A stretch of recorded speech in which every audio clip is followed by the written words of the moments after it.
Okay, well, it's 5 after. We're going to get started because we have so much information to share with you this evening. I want to take time to do some housekeeping first. So first of all, welcome to a great evening. We, again, would like you to use the link in the chat to get credit for attending tonight. If you're having trouble with that link, simply just say hello in the chat, and I'll be sure to pass your name along to the appropriate people in the building. I know it's important for some of the incentives that we have running in the district, so I'll be sure to get that to them. To ensure a smooth discussion tonight, I'll ask that you keep your microphones on mute and submit any questions that you might have in the chat. We're going to be stopping periodically to address them. And full disclosure, we are going to be recording, or we're currently recording this session, so that we can post it on the district website for those parents who are unable to attend tonight and for you to revisit. We're so excited to have you join tonight's Parent Academy on the topic of artificial intelligence in education. We're thrilled to have representatives from Kuiker Learning, a Google partner, with us tonight to explore this topic. Presenting tonight from Kuiker Learning is Dr. Derek Trencina. Dr. Trencina presented to our staff in October on this topic, and it was extremely well received.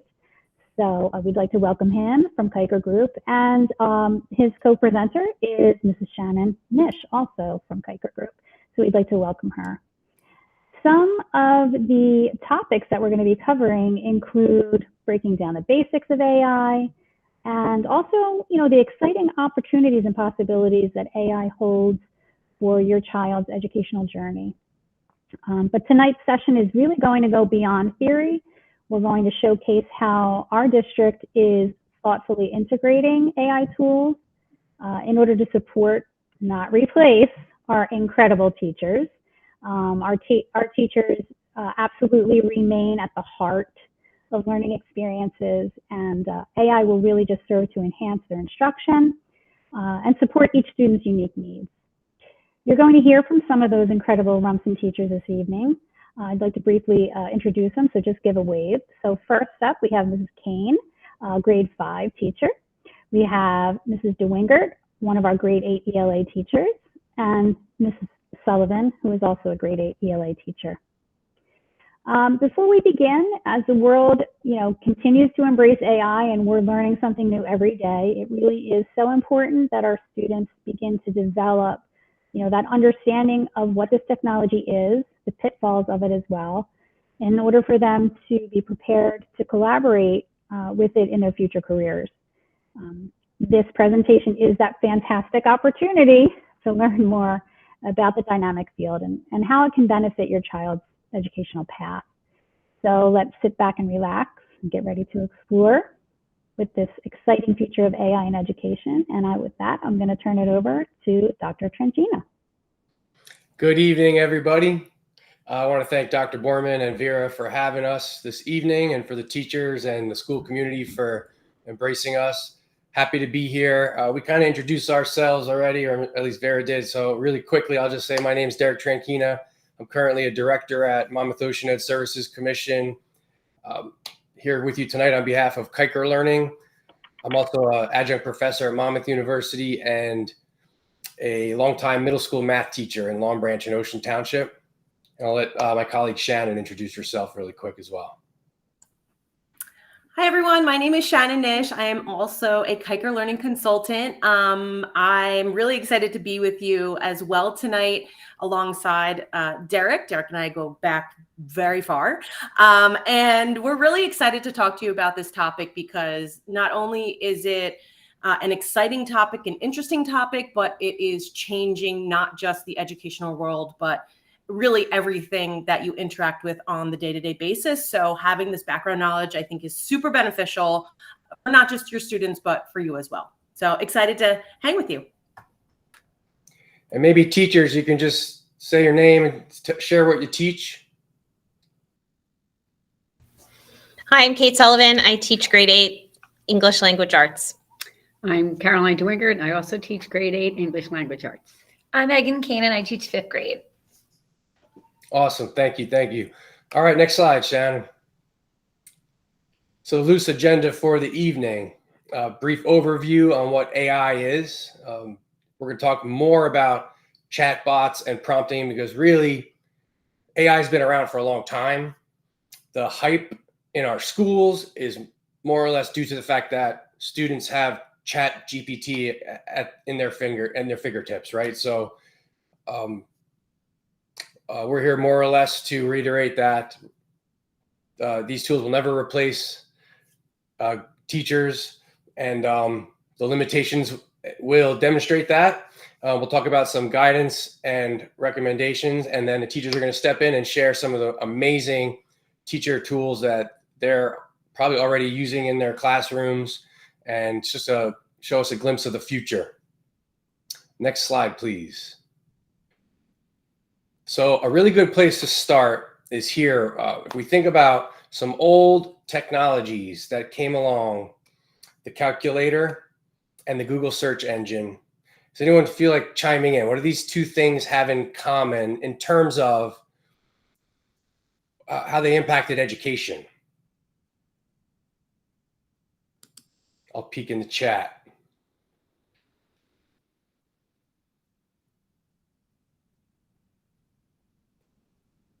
It's likely we have a lot of passive viewers tonight, which is totally fine. I commend you all even for being here on a weeknight. But the answer I was looking for was they both came along and completely disrupted the classroom. They disrupted education. You can go to the next slide, Shannon. So much so that math teachers even picketed in the streets in protest against calculator usage. And a lot of us thought that the internet would just blow over. Instead, what happened was we learned to adapt. Not only did we adapt what we do in our schools, we embrace these tools. They're part of our everyday. There are very few math teachers who could teach without a calculator. And the Google search engine is an amazing research tool. Not only that, but they allow our students to do more. In a world where those tools are going to be around every single day in every profession, why shouldn't we incorporate them into our classroom instruction, right? And the same thing holds true for AI, and more specifically, generative AI. These tools are not going away. We're going to adapt. We're going to be better off for it. It's a little scary now, but I firmly believe that, and I know a lot of folks in this educational technology space agree.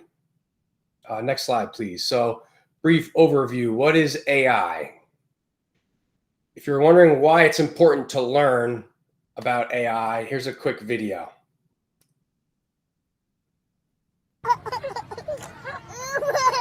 ขาไม่ถึงเหรอลูกเอาขาจับมันยืนดิ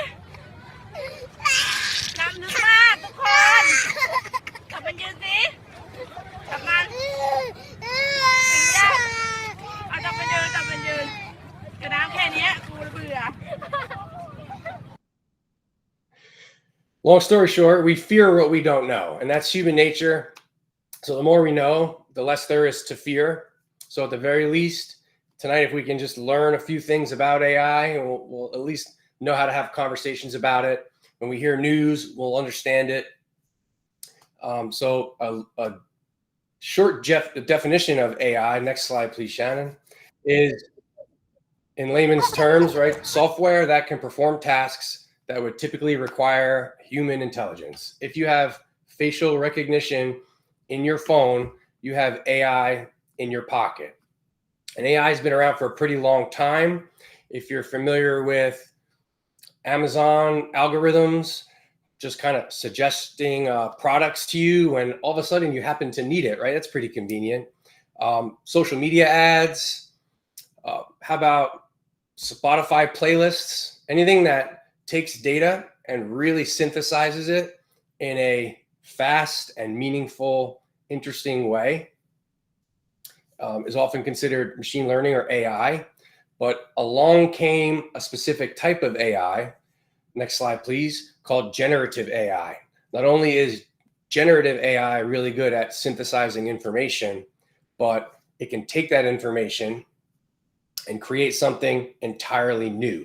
And this is where we've all kind of agreed it's time to have a discussion. It's time to band together and learn about this, and hence this session tonight. So what are some examples of generative AI? Well, generative AI is not just text. It's not just Chat GPT and Gemini or Claude. It is also we can create videos, songs, art. It is changing every industry. It's become sort of an upskill or die world. It's not putting everyone out of jobs necessarily, but it is changing those jobs in a very fast way. And I'll spare you the videos and the songs. I think we keep moving if that's okay. We're here mostly. Have you ever stopped? It's going to autoplay the video, right? We're here mostly to talk about chatbots, ChatGPT, Gemini, Bing, Claude. There are a lot of these. Gemini is a former Google Bard. But what are chatbots? They are AI-powered language models that create text. They generate responses to a question, also called a prompt, and it's an entirely new piece of writing. Essentially, what these tools are doing is they're taking information from their data set, and the data set is different for all these. In ChatGPT's case, it's the World Wide Web, and it's more or less averaging what's out there, finding relationships between words and phrases and sentences, and mixing it up and creating an output that's never been written before. It's much like generative text when you're text messaging somebody and the words fill in. It's that in 10 dimensions. And to demonstrate this, in case you've never seen it before, just to key in on that AI literacy piece, Shannon's going to take a moment and just demonstrate a brief ChatGPT example for you. All right. Thank you, Derek, for that introduction to ChatGPT. So what I'm sharing now with you is the ChatGPT 3.5. There is a single sign-on for Google, or you can make your own sign in. But once you're in here, this is what the dashboard looks like. Over here, kind of in this middle area, this is where your chat is going to happen with your chatbot. It's nice because it actually gives you some examples of what you could actually ask it. Such an example, I think that would be really great for students. One of the prompts that you can use is quiz me on world capitals to enhance my geography skills. So a student, if they didn't, think of that, they obviously could click on it. Or if you don't like any of these suggested prompts, down here is where you message your chatbot. So I'm going to put in here, explain the predicted effects of climate change, just because Earth Day was yesterday. I press enter and my chatbot starts explaining it to me, right? And as a student, I could take this and I could read it, or I could realize, you know what? Once I'm reading this, this is a little bit over my head. So something to know about a chatbot is it gets to know you, and you want to be as specific as you can be with the prompt engineering. That is, again, how you speak to it, what you tell it. So what I might say now after reading this is, you know what? This is a little bit over my head. So I could say, can you simplify the answer for an 8th grade student? So now ChatGPT is going to take its above response and really filter it down in terms of what it feels an 8th grade student could comprehend. I could even go back and forth with it. I could actually argue with it. And this really allows students and yourselves, obviously, to get into not just arguments with human beings, because we obviously want to try to stay away from that.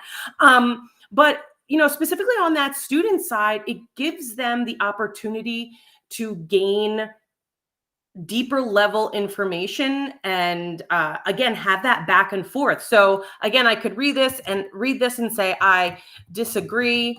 What are other answers? And ChatGPT would go and give me, again, some more things on climate change. And again, you could keep going back and forth. Now, one thing to remember is that when you are chatting back and forth with ChatGPT, again, as a student, you want to keep your specific chats. Let's say if I'm talking climate change and this is what I'm using for school, over here on the left-hand side, you can create different personas, right? So as a student, maybe, or for my science class, I keep all of my ChatGPT chats right here underneath this science-y, more focused thread, so to speak.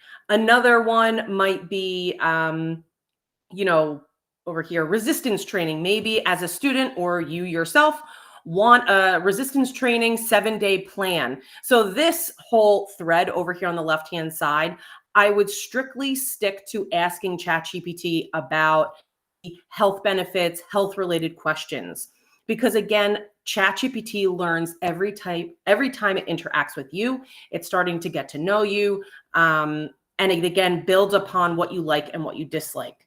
So again, here is my health one. I could read through the 7-day plan and I could say, you know what? I am not really that interested in that type of plan. I'm not there yet. I could give it a thumbs down, a bad response. This is me interacting with this chatbot. This is me telling the chatbot, listen, I don't like your response. Give me something better. Or here, regenerate. Again, maybe I don't like this 7-day diet. Give me something different. Another way that you can interact with it is have it read aloud to you, which is a really nice way, especially for students to hear what's being read aloud, especially if there are some words that are above their grade level. So I think that's a really nice feature as well. Are there any questions while I'm inside of ChatGPT that you want me to model for you, or just anything at all while I'm inside of the platform?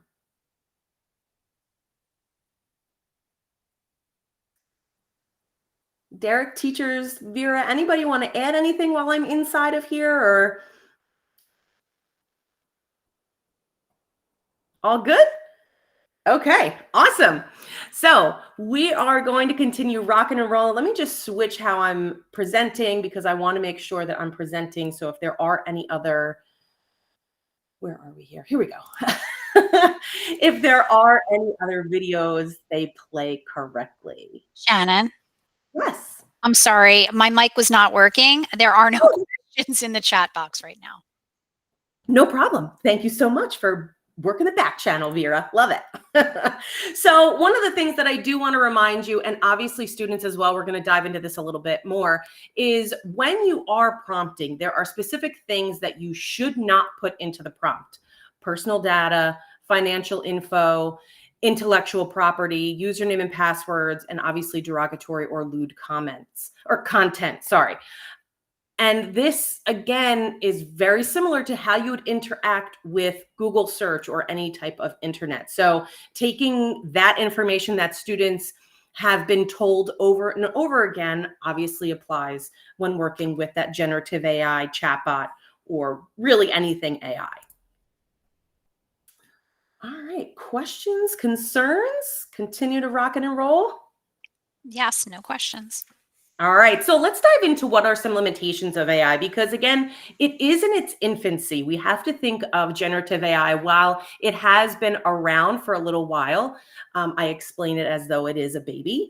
So AI can generate text, obviously, based on patterns and structures it's learned from data, but it doesn't have the ability to generate new, innovative, creative ideas and to solve those complex problems. When I talk to teachers about it, I always tell them, you know, generative AI gives you vanilla ice cream. It's your job and your student's job to make it mint chocolate chip, to make it that, you know, type of ice cream that all of us run for whenever it's the flavor of the day. So let's zoom in on some specific limitations. It can be incorrect.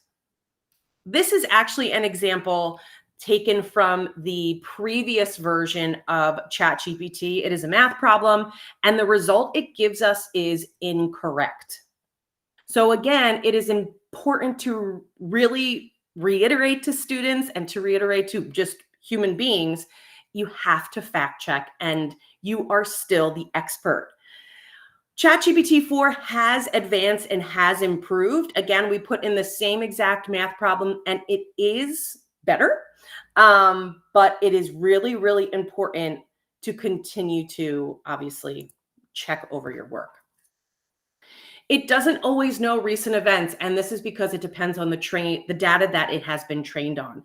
So back in, I want to say this was around December-ish, maybe, Derek, I think, it was not aware of the earthquake in Syria. It was honest that it wasn't aware, right? It's being honest with us. But if we now look at ChatGPT 4, it does recognize and understand and tell us that there is an earthquake that affected Syria on February 6th. So again, just because you ask it a question, if it says this didn't happen, super important to reference other things. Now, once you've learned, or once you've been on, or I'm sure you've heard about AI and generative AI. Sometimes it does have bias. So, and this is an algorithmic bias. And when asked about the 10 prominent scientists in history, the response is exclusively from Europe or North America and primarily men, which, ladies, I know that's incorrect. So, so we continue on, and it has gotten better. It has realized its pitfalls. ChatGPT, I love how ChatGPT 4 actually prompts us and reminds us, listen, this is what I think the top 10 most prominent scientists in history are. But, however, there are other, ways to measure being a really great scientist.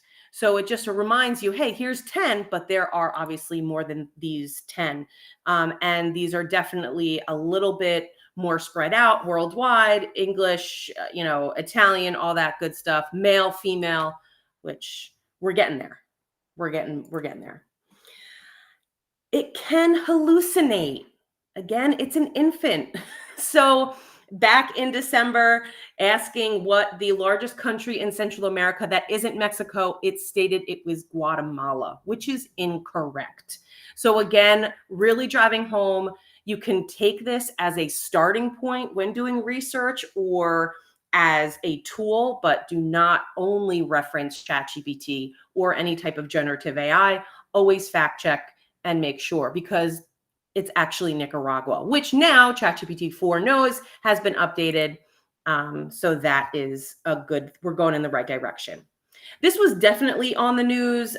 This might ring a bell, that it can be racially or culturally biased. So an MIT student asked AI image creator called Playground AI to make a photo of her look more professional. It didn't change her shirt. It didn't change the background. It made her skin lighter, and it gave her blue eyes. It made her look Caucasian. So obviously Playground AI said, wow, that is absolutely the wrong way to make someone look professional. So they went in, they did all the background information with all the algorithms and whatnot, and went a little too far the other way. So now someone put in, give me portraits of our founding fathers of America. And instead of giving the actual images or, creating images based on the information, now everybody is African-American, which again is not the truth. So it is a work in progress, always keeping that in mind. All right. Any questions on those limitations? So I don't see anything in the chat right now, Shannon. All right. Awesome. All right. So I think, Derek, this is you. Thank you, Shannon. And to kind of piggyback off of her examples, even the creators of these tools clearly don't wholeheartedly understand what's going to happen. They're almost trusting us, the general public, to experiment with it and to work out the kinks on our own, which to me is a bit irresponsible, but it raises a lot of important conversations that we need to have with our students and each other, and this is one of them. There's a really wonderful nonprofit company. They're called AI for Education, and I stole this resource from them. And mostly they're geared towards supporting teachers and students, but there's some resources for parents.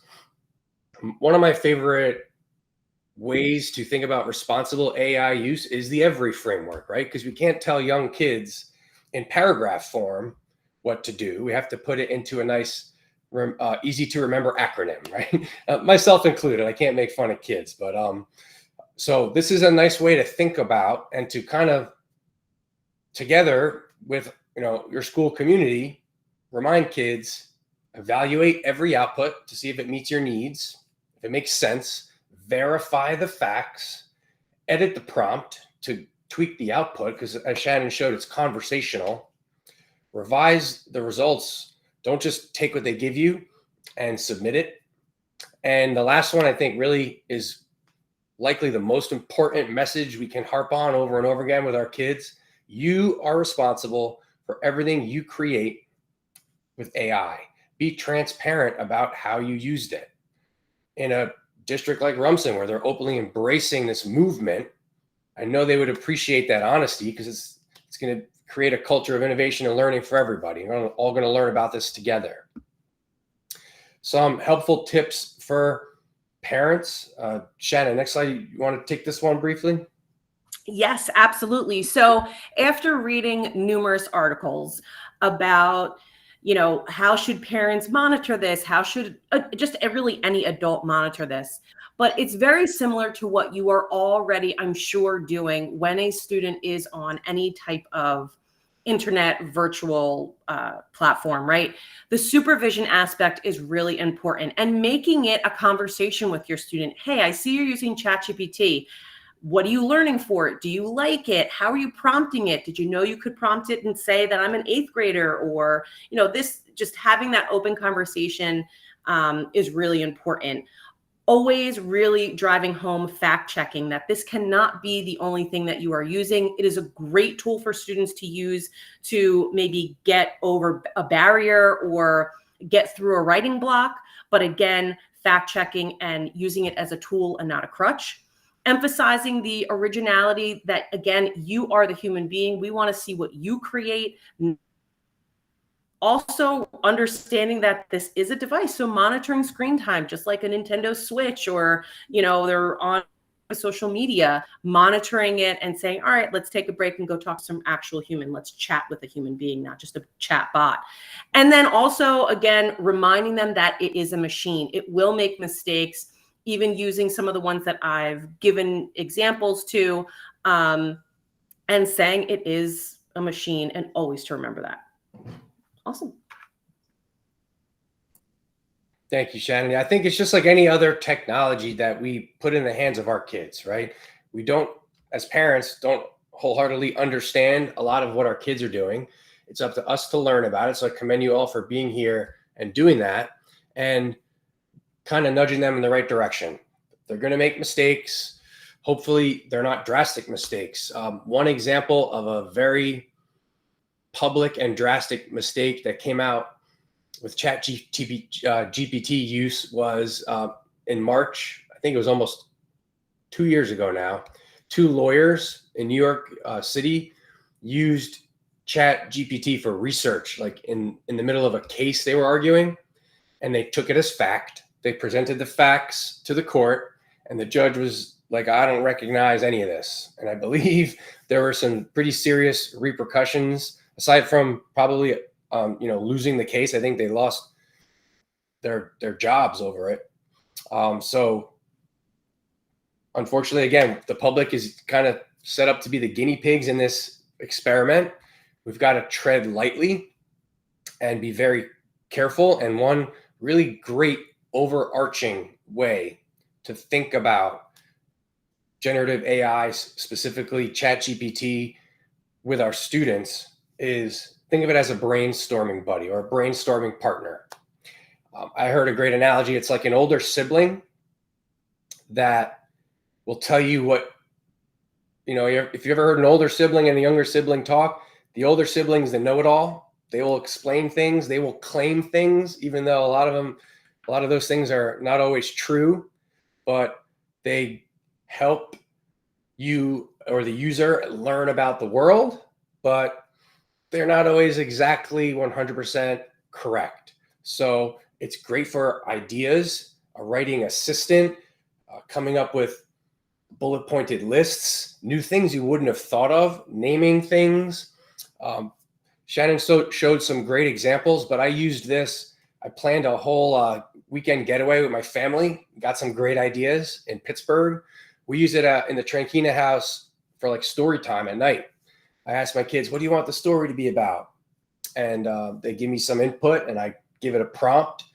And again, to show some of the limitations, the story doesn't always come out with actual conflict and resolution. Sometimes it's like a drawn on scenario without an ending, but it's a fun experiment for us, hopefully getting them used to this new and crazy tool that we're all still learning about. So what does this mean for schools? Thank you, Shannon. In education, there's a lot of talk about us taking these tools and putting them in to do amazing things in our classrooms, such as personalizing learning. Imagine like a private virtual tutor for every kid where they get real-time feedback. They don't have to wait for the teacher. They can be working at midnight and get an answer, get an idea, get feedback, get a response, whether they're right or wrong. They're going to get grading right away, real-time data so they can be invested in their academic journey. All these things are constantly being discussed and thrown around in terms of how they're going to change classroom practice and education. And I do believe a lot of this is coming. Some of it is happening already, and certain tools are implementing these things strategically, but we're not all there yet. We're still learning so much. So as somebody who's kind of immersed in this work, it's really hard for me to recommend these tools be used in the classroom for students right now, because there's so much learning that still needs to take place. That being said, it's important we acknowledge and accept students have it. They're going to use it. So responsible use and literacy, I think, are our main goals, and excitement for the future. So that's our section of it, right, Shannon? We're going to open up to questions, because I believe in a moment that Kate, Caroline, and Megan, our teachers, are going to show us some awesome specific classroom implications, because aside from student use, we are doing some amazing things right now in terms of teacher usage that helps teachers do some of the more automated tasks, lesson plans, feedback, and project ideas, and some of the more tedious stuff, so that their time can be used more meaningfully with your kids, building those relationships and connecting and coaching and mentoring, and which is why I know and firmly believe none of these tools can ever replace a teacher. The number one job for teachers is relationship building and encouragement and motivation and support. And there's real reason to be excited if you're a teacher. So we got a question here. So this comes from one of our teachers, actually. Where does the information come from? My understanding is that it's a combination of information from Google, Wikipedia, and possibly data uploaded from the company responsible for the AI platform. Is this correct? A good question, Liz. It depends on the tool.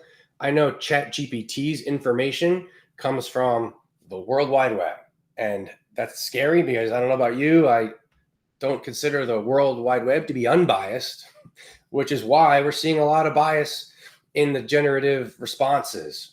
So we got into a place in the internet era where there's so much information, and yeah, it includes Wikipedia, Google, any article out there. There's so much out there that now we have technology that can sift and sort and package and average and create something new.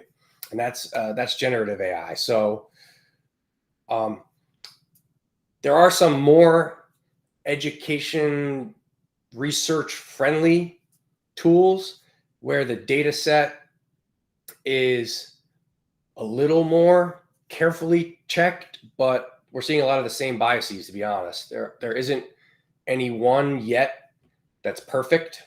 As Shannon said, we're still very much in the infancy phase with all these. Okay, it doesn't appear that there are any other questions in the chat right now.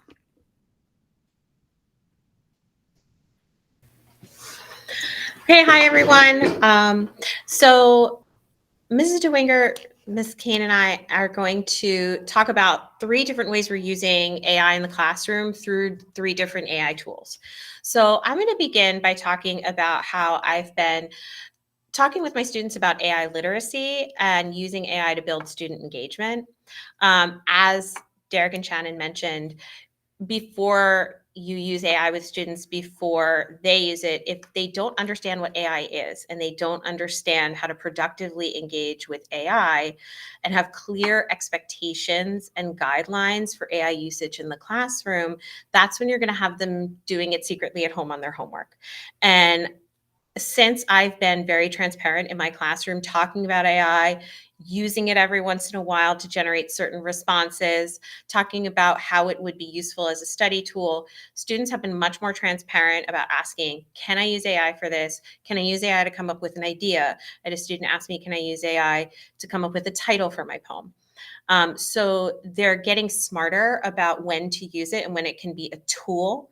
And they're very open about, are we allowed to or not? So in experimenting with some of the AI tools, I came across a platform called School AI. It is designed for schools and for teachers. And what they have, it has a lot of the things that many of the educational AI tools that are coming out, and they're coming out every single day. There's new ones. But what it has, it makes quizzes, it does summaries, all those things. But what I really liked about it is it allows you as a teacher to create your own chatbot.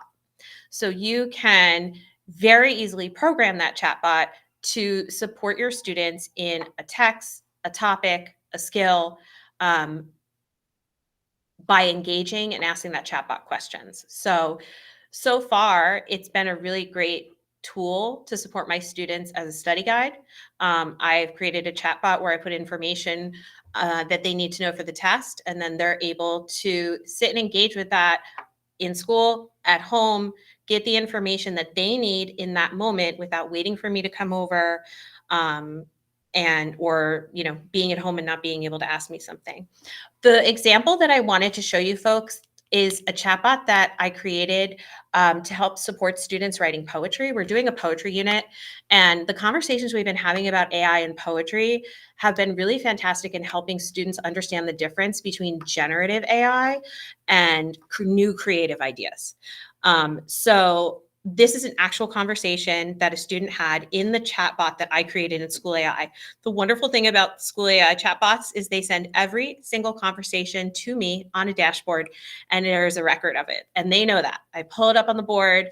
So I say, don't say anything you wouldn't say to me or your grandma. And this example that I pulled, what I like about it is the student responses are very typical of an 8th grade student. You can see they're very terse, very, just one word or two. But the AI, what it's doing is instead of giving the student answers, it's asking them questions, just like I would if I were to come over and help a student. And at some points, especially on this slide, they'll suggest ideas, and then sometimes they might give a choice of 3 ideas and ask the student to choose. And you'll see the student said a couple of times, I can't do this. Can you please just write the poem for me? And the way they program these chatbots is that they don't immediately give the students the answer. They just continue to ask them questions, which is what we do as teachers, but they get to get these really individualized conversations. So you'll see when the student asked the AI to write the haiku, it responded with just more questions, and gave the student the first line and said, how about you do the next one? And these are things that as educators, we would do in the classroom. So there's really not too much difference in terms of the information and the prompts they're getting. And on the last slide, you'll see that the student and the chatbot are able to put together a poem, and they successfully create a haiku. And I think what's important when you're looking at something like this, I know a lot of people might think, well, isn't it just giving them the answers, or it's doing it for them? But I think when we look at the universal design for learning, we need to really start to apply that to AI and think about what is it we're really trying to get students to learn. And in this case, the product is not what's important. It's the process through which the student is engaging with the AI that's going to teach them that self-questioning that they'll need when they actually have to write a poem. So they'll have that voice, either my voice, the chatbot's voice, giving those prompts and hear those prompts so that when they do have to write a poem, they've worked with those tools. They've had suggested tools for them. And so if that's what you're measuring, then the student has learned something, which is why it is a great study guide, because when they take the test, they don't have the AI tool. But they can get the support that they need before then. So it's been really fun. The students have been really great with it. And I look forward to experimenting with it more. My colleague, Caroline DeWinger, is going to talk to you now about how she uses AI for generating student feedback. Okay, so in my classroom, hi, welcome everyone. Thank you so much for joining us. As Kate does, obviously we plan together, so we use the same sort of AI tools in our lesson plans. But one that is particularly effective, I believe, is Brisk. And Brisk requires students to analyze their rubric. I put the rubric into Brisk. It will be on the next slide, but we can get to it.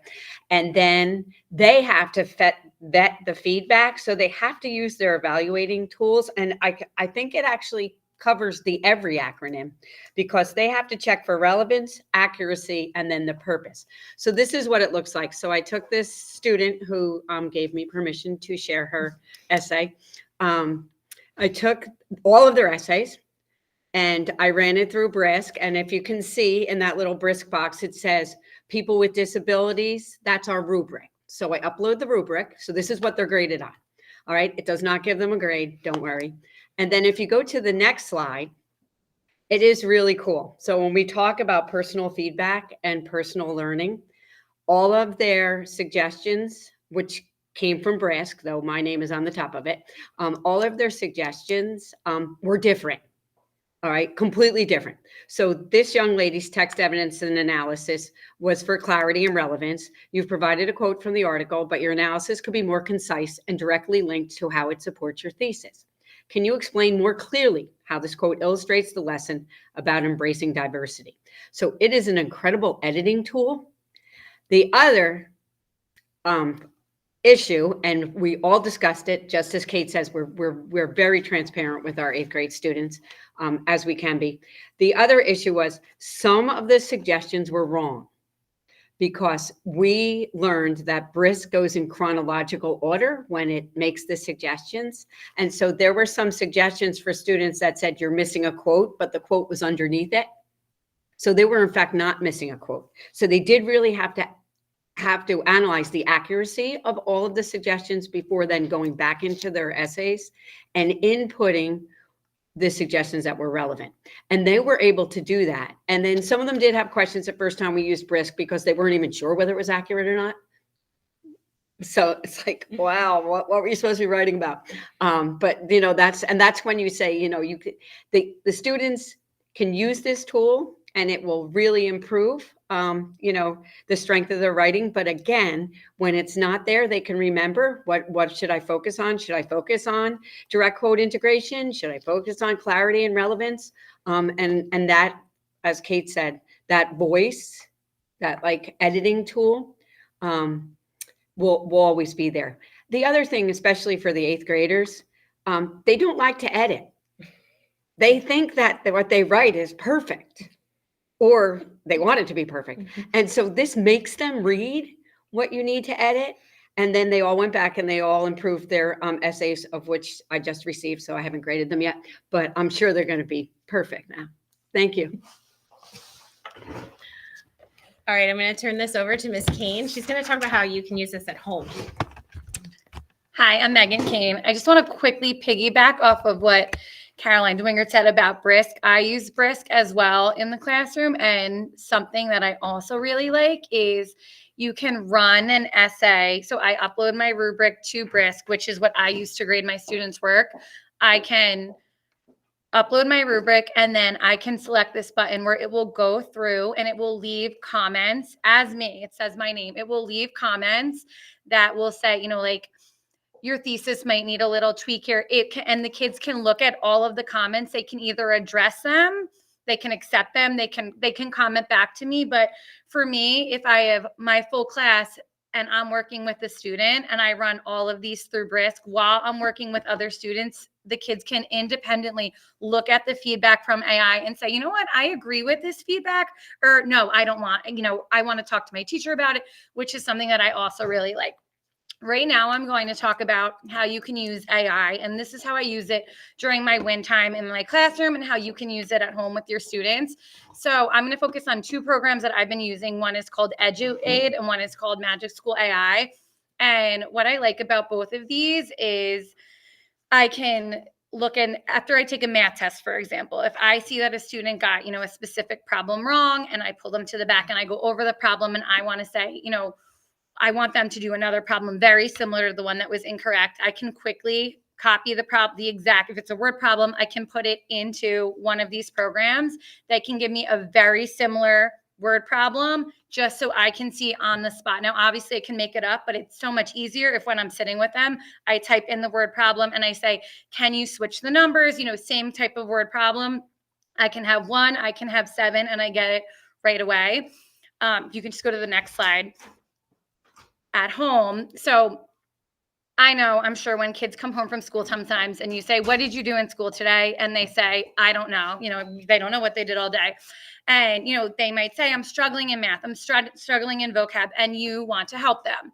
So I'm going to go through 2 ways. So number 1 is on our district website, we always list all of our content. So I'm just focusing, I just taught volume, and all of the new, I have that one highlighted in the blue. So let's just say your child comes home and they're like, you know what? I'm really struggling to find the unknown dimensions of a rectangular prism. And I have my book and I have my teacher and I'm working on IXL, but I could use a little more help. So there's 2 things you can do. Obviously, you can go on our district website and you can type in the standard, or you can just ask them and you can type it in. If you look on the bottom where it says topic or keywords, I just pasted that standard in. Now, this is EduAid, and again, there are a multitude of things that you can do with it. Honestly, I could talk to you for hours, but I'm not going to. But there are different things that you can do. Like I could take this standard and give my student, and you could do this at home, an assignment that somebody completed with mistakes where the student has to go in and say to you, this is what is incorrect. This is what the student did wrong. And what I like about that is then the kids can sit with me and explain their thinking. So like as a teacher, that's kind of how I know that they really get it. I mean, you can tell me the answer is 7, but I want to know like, why is the answer 7? And what did that student do wrong? So I really like doing the assignments with mistakes. I do that with my full class, and I do it in like a small group. Worksheets, again, and you can do this at home. If you just type in the standard, a worksheet will generate an extension worksheet. So it'll go above and beyond for an enrichment opportunity. So let's say, your child comes home and they say, I'm bored. I get it. I'm bored. It's too easy. You can type in what the content that we are doing in the classroom, and it will go above and beyond to extend like a depth of knowledge, like deeper thinking problems for your student. There's choice board assignments. They give real world examples. So I just want to show you, I put in that standard and I click enhance.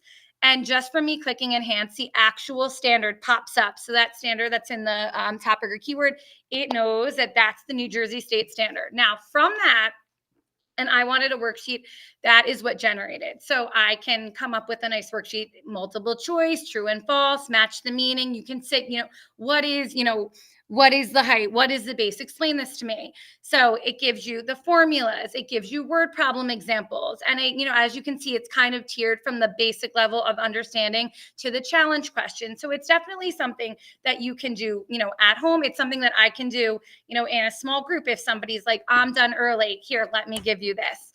And it's not just, I focused on math, but if you go to the next slide, so you can do it.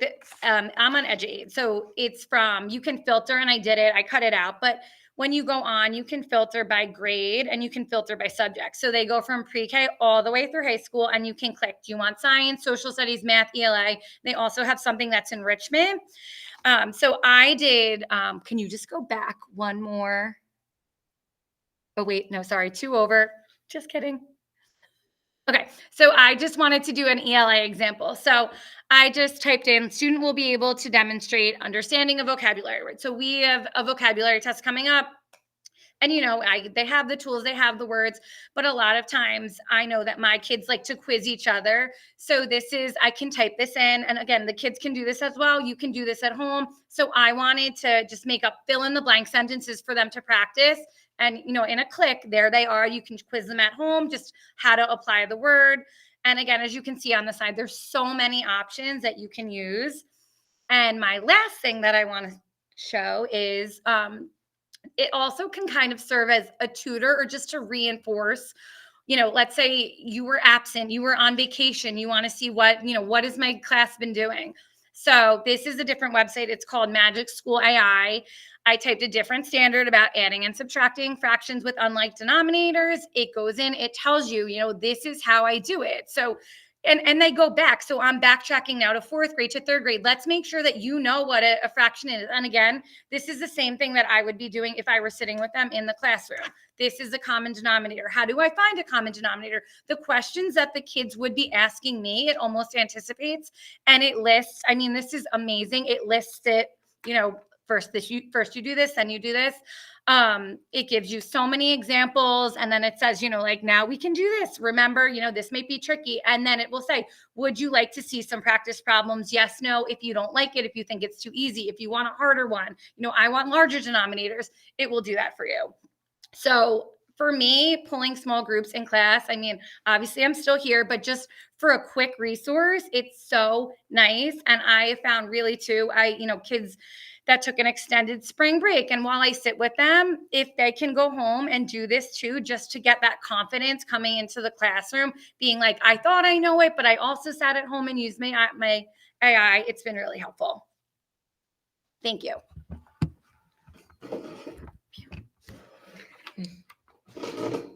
So that's it from us. All right, great. I think we'll advance to one slide. There we go. Any questions from the audience? So some comments, excellent examples. Dr. Borman obviously thinks you're wonderful. Your enthusiasm is contagious, and you really have been sparks for your colleagues in showing them so many of the different products you've been experimenting with since we had our PD with Dr. Tranquina in October. I am just thrilled that we had this opportunity to sit with parents, sit with experts in the field, and learn a little bit more than we knew an hour ago about AI and how Rumson is doing a phenomenal job integrating it into the classroom. This recording will be posted on the curriculum website under narrated screencasts tomorrow for you to review should you choose to. And any of your friends who weren't able to participate this evening, let them know that it's going to be there for them to view.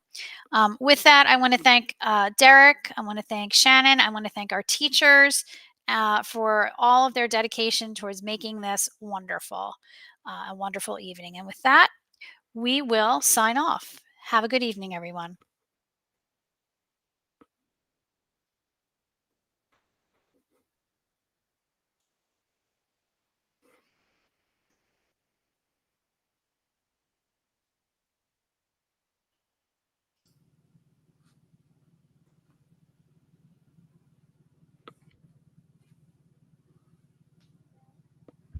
Thank you. All right, everyone. Bye. Shannon and Derek, thank you so much. You're so welcome. That was so much fun. Good. Yeah. I'm glad. And wow, did we cut it to 1 hour? Good for us.